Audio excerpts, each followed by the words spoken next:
Malayalam Bigg Boss season 7 live updation നോക്കാം. ലൈവിൽ ഇപ്പോൾ ജയിൽ നോമിനേഷൻ നടക്കുകയാണ്. എന്താണിത് ഇങ്ങനെ എന്ന് തോന്നുന്ന രീതിക്കാണ് കേട്ടോ ജയിൽ നോമിനേഷൻ നടക്കുന്നത്.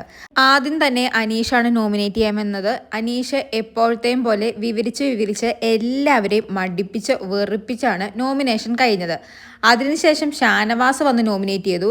അനീഷ് എടുത്തതിനേക്കാളും ഇരട്ടി സമയമെടുത്താണ് ഷാനവാസ് നോമിനേറ്റ് ചെയ്തത്. ഇതുപോലെ തന്നെ വലിച്ച് നീട്ടി മടുപ്പിച്ച് വെറുപ്പിച്ചാണ് ഷാനവാസിൻ്റെ നോമിനേഷനും കഴിഞ്ഞത്. ഷാനവാസ് അനീഷിനെയും ലക്ഷ്മിയെയും നോമിനേറ്റ് ചെയ്തു.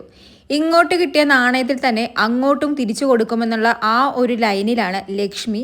ജയിൽ നോമിനേറ്റ് ചെയ്യാനുള്ള ലക്ഷ്മിയുടെ അവസരം വന്നപ്പോൾ നേരെ പോയി പ്ലാസ്മ ടിവിയുടെ മുന്നിൽ അങ്ങ് ഇരിക്കുന്നുണ്ട്.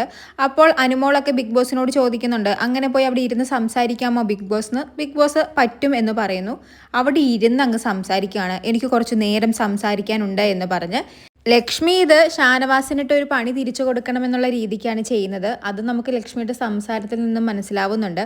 കാരണം കഴിഞ്ഞ ദിവസം രാവിലെ ആദിലയും നൂറയും അനീഷുമായിട്ടൊരു പ്രശ്നമുണ്ടായിരുന്നു. ആ സമയത്ത് ആദിലയുടെയും നൂറയുടെയും ബോഡി ഗാർഡായ ഷാനവാസ് അതിൽ ഇടപെട്ടു. എന്തിനാണ് അങ്ങനെ ഇടപെടുന്നത്? പിന്നെ കഴിഞ്ഞ ദിവസം രാത്രി നടന്ന സംഭവം എടുത്തിടുന്നു. അതിനുശേഷം ടാസ്കിനിടയിൽ ഷാനവാസ് ആദിലെ തല്ലിയ കാര്യം എടുത്തിടുന്നു. അങ്ങനെ ഷാനവാസിൻ്റെ കുറച്ച് കുറ്റങ്ങളെല്ലാം പറയുന്നു.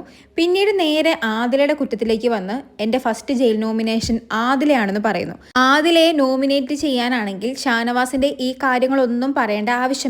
വെറുതെ സമയം കളയാൻ വേണ്ടിയുള്ള ലക്ഷ്മിയുടെ അടവായിട്ടാണ് എനിക്ക് തോന്നിയത്. അതിനുശേഷം ഇനിയും ഞാൻ എന്തെങ്കിലും പറയാനുണ്ടോ എന്നൊക്കെ പറഞ്ഞ് കുറച്ചു നേരം ആലോചിച്ചും ഇരിപ്പുണ്ട്. അതിനുശേഷം പറയുന്നത്, ഞാൻ ഷാനവാസിനെ നോമിനേറ്റ് ചെയ്യില്ല. എൻ്റെ രണ്ടാമത്തെ നോമിനേഷൻ അക്ബറാണ്.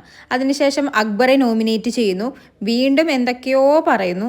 അങ്ങനെ ഈ ജയിൽ നോമിനേഷനിലൂടെ ലക്ഷ്മിയും എല്ലാവരെയും വെറുപ്പിച്ചിരിക്കുകയാണ്. ജയിൽ നോമിനേഷൻ ഇപ്പോഴും നടന്നുകൊണ്ടിരിക്കുകയാണ്. കൂടുതൽ ലൈവ് അപ്ഡേറ്റുകളുമായി വീണ്ടും വരാം.